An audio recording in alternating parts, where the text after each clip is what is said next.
윤석열 정부가 출범한 뒤 부동산 규제를 완화할 것이란 기대감이 커지면서 서울 아파트값의 하락세가 11주 만에 멈췄습니다. 부동산 시장이 다시 들썩일 수 있다는 우려가 커지자 윤 당선인 측도 속도 조절을 시사했습니다. 한 주간 있었던 부동산 소식 조태현 기자가 정리했습니다. 지난주 보합을 기록했던 전국 아파트값이 다시 하락했습니다. 수도권과 지방 모두 소폭 하락, 소폭 상승이라는 최근 추세를 이어갔습니다. 부동산 시장의 관망세가 이번 주에도 반복된 세입니다. 서울에선 분위기 변화도 감지됩니다. 이번 주엔 지난 1월 말부터 10주 동안 이어진 하락세가 멈췄는데요. 특히 대통령 집무실 이전이 예정된 용산과 강남권의 집값이 반등하는 모습을 보였습니다.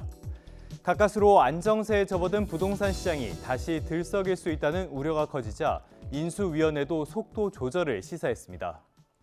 부동산 시장 정상화라는 어떤 큰 타이틀을 놓고 그거에 대한 종합계획을 세우고 그 종합계획에 대한 일정 계획 같은 그런 로드맵을 만들고 그런 어떤 부작용이 있을지를 다 생각을 해서 지난 2020년 더불어민주당은 임대차 3법을 강행 처리합니다.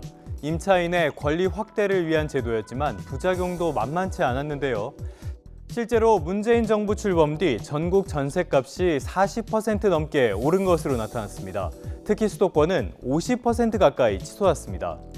임대차 3법 처리 이전 3년 2개월 동안 전국 전셋값은 10%가량 올랐는데 시행 뒤 1년 7개월 동안은 무려 27%가 넘게 상승했습니다.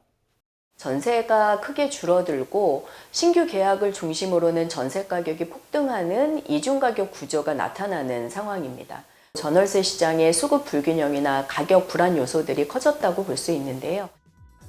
인수위는 임대차 3법의 부작용을 고려할 때 이를 폐지하거나 축소해야 한다는 입장입니다. 하지만 급격한 변화는 또 다른 부작용을 불러올 수 있는 만큼 손질에는 신중해야 한다는 지적이 제기됩니다. YTN 조태현입니다.